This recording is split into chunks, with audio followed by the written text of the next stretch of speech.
Hey there, Nopenguin here. This is the Smallworld deck. Yep, it's a 60-card deck, one card each with the exception of Smallworld, and it's the smallest brain 0 IQ monkey flip deck I have ever made. All it is just a bunch of cards that either get material like Verte Anaconda or go into like Rorodon combos, Bardiche combos. Nothing you really have to think about. Just really play your hand and win. And of course it has literally every hand trap you could ever want, which just makes it all so much better because so many of the hand traps are just so good for getting Smallworld off. If you have Smallworld, you have access to literally any combo starter you want.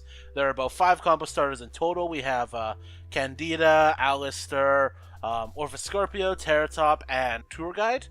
Those are all one-card combos, and those are all basically what you want to search Smallworld off of. But yeah, this deck is absolutely just not... it's It's surprising how consistent this deck has been. I think I've had a total of one hand that hasn't worked, but I drew the next card and it came online, so what can you say about this deck that hasn't been said already? This is the worst deck I've ever made, and I want to show you pain, so let's get into the fucking replays. Our first match is up against some sort of banished Dogmatika deck, but we have Orphoscorpio, they don't have a hand trap, so we don't care. We have to, unfortunately, discard the Cold Wing, so we can't go into that combo, but the Cherubini combo is just as good, especially given our hand. We're going to go into Seer, Instant Fusion into Thesis, and get into our Dragite. Seer is going to get Graph, and what's this? Oh, Monkey Board Anaconda. Easy game. Now, I actually use Smallworld here to get out Alistair, because I do play normal summon for situations where I draw multiple starters, and I did not need to go for this, especially since I'm only going to have one card in my hand during the end phase, so I can't Makaba plus Dragoon, but I just thought this was really funny and I wanted to overextend, so what do you do? Anyways, our opponent plays their turn, they try to bait out the Dragoons, it's just not working until they go for Ecclesia, which I do have to negate. They then go for Nadir. Sorry, Farfa, but we have to negate that as well. And that's it. That's all she wrote. Our next match is up against Megalith. And this is an interesting deck. This is an interesting replay. Megalith goes off like nothing else. And the only interaction I have is my Infib and my Delta, which negates spell effects, which I do try here because I figured that since they're going to be using the Megalith effects, they're not going to be using spells a lot. I was wrong. But because I did that, I can't infib at this point, so now we just get to watch the Megalith player absolutely pop off. One thing I didn't actually realize about these Megalith cards is their first effect, the one when they're ritual summoned, is not a once per turn effect, not a hard once per turn effect, only their effect to special summon with their effects. So, as you can see, he's using the ritual spell a lot more here, so they're not even having to use those effects, so he's able to use their ritual summon effects again and again and again and again and again to just keep getting advantage. And honestly, this was a pretty rad replay. Just look at, he's still summoning. I've been talking about him for a while, and he's still goddamn summoning. And as you can see, my hand is actually pretty garbage. I don't really have any openers. I'm really playing off the top of my deck here. I need something like an Alistair, something like just something I could combo off here with these. But he's just gonna go into Barrier Statue and ruin all hope. Giant Hand. I can't believe Giant Hand is being played. But I top deck Mystic Mind. He tries to Belthor here, but he can't activate any effects, so it's just nothing. So I set the Infinite Pass, and he passes. And I pass. Really, at this point, I just wanted something to attack over the Barrier Statue, but it's just not coming. And he was pretty talkative in chat up until this point, and he just went dead silent. I told him I was sorry, but what can you do? Oh god, Mystic Knight's such an ass card. I draw the Call by the Grave here. We go ahead and set that as well. I'm surprised he stuck with me with this. Props to this guy. But we finally go ahead and get something. It's Candina, which is perfect, because then we can grab the light stage, which we can turn off our own Mystic Mind during main phase 2, because I want to do some plays here. I'm going to go right into Lilybell, 2-card combo. Verte Anaconda, what did you expect? Dragoon's Turbo, let's go. He tries to go into Pligio, which boosts them all up, but Dragoons can just pop it. And he tries to Giant Hand here, but you need to target the monster, which you can't target Dragoon, which is really unfortunate. Unfortunately, I can't kill him this turn, but what can he do here? Even with Belthor, he can't target the Dragoons. He's really in a bad situation. But he's going to try his best. This absolute Giga Chad is going to do whatever he can to win here. And he fucking pops off a bit, goes into that guy's Storm Roll. I think he's just trying to bait some kind of Dragoon. But I'm just not letting it happen. And he ends the turn. So, I go into my turn, and I figure, okay, light stage to the back row. He's going to fool, get back out the Big Chungus, but Dragoon can just pop the Big Chungus, and that's game. I'm so sorry, this is the most undeserved win I have ever fucking seen.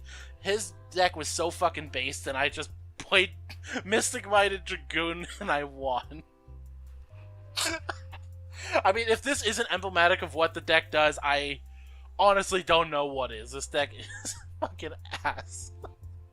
Our next matchup is up against Nibiru, apparently. He has 2 Nibirus in hand and fuck all else, so I'm just going to go for it.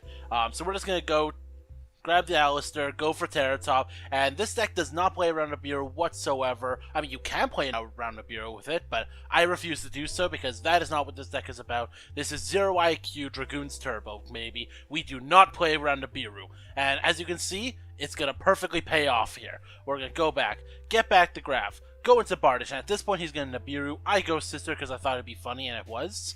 And from here, I'm just going to go ahead. We haven't activated our Invocation yet, so we just get Macabre out anyways.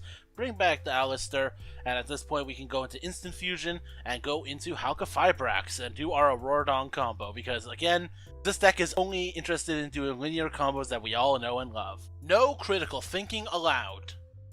Get back that spot 001.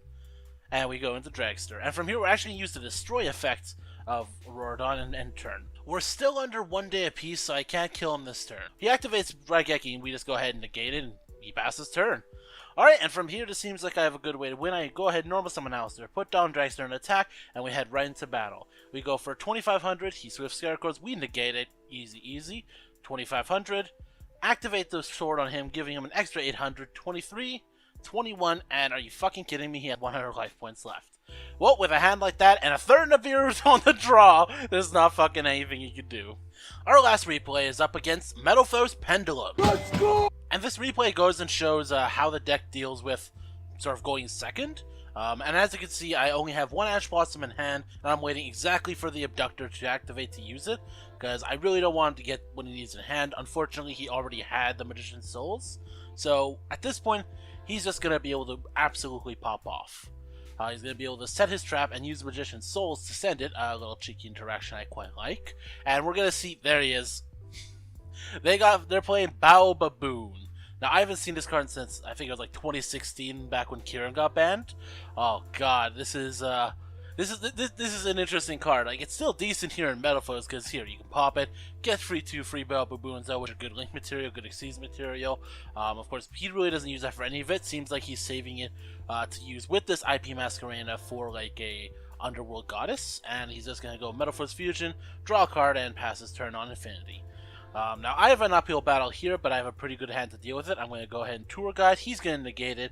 I'm going to use Triple Tactics to draw 2, because gaining control of a monster doesn't do much for me. And there it is. We get the Candina with the double summon, and this allows us to get Dragoons. But more importantly, we have Ghost Stoker to stop the IP Masquerena from popping off, because now I can chain it, destroy the IP, and now she cannot resolve her effect. And from here, it's Goons time, baby. Woo! Goons, goons, goons. Gotta love it. I'm gonna go ahead and just absolutely tear apart its board piece by piece. Go ahead, destroy the Bao Baboon, set Fogblight, and pass. Now he prop decks the Pendulum, and he just goes Pen 3, full throttle. He's gonna go right into Unicorn, Link Spider, and Access Code, looking to beat over Dragoons. Unfortunately, on Resolution, I have the Fogblade. He goes to activate his effect, Dragoons negates, and that activates the end of the game. Good game, friend. Dragoons wins every time. And Dragoons is the best card in Yu-Gi-Oh! God, I love this deck. Again, surprisingly very effective in actually making boards, considering there's one of every card in the deck. There's no real consistency, except for everything. Every hand seems to be able to get something out, and all you really need to get out in this deck is 2 monsters. Any 2 monsters makes Dragoons, and that's consistency enough for me. This deck is amazing. Smallworld helps facilitate decks like this, and I can't wait for our new age of Yu-Gi-Oh! God damn it, I love this shit. Anyways, if you like this video, please give it a like, and please think about subscribing. We recently hit over 100 subscribers, and I'm really happy to see that, and I want to keep growing. But, take care. This is Nopenguin.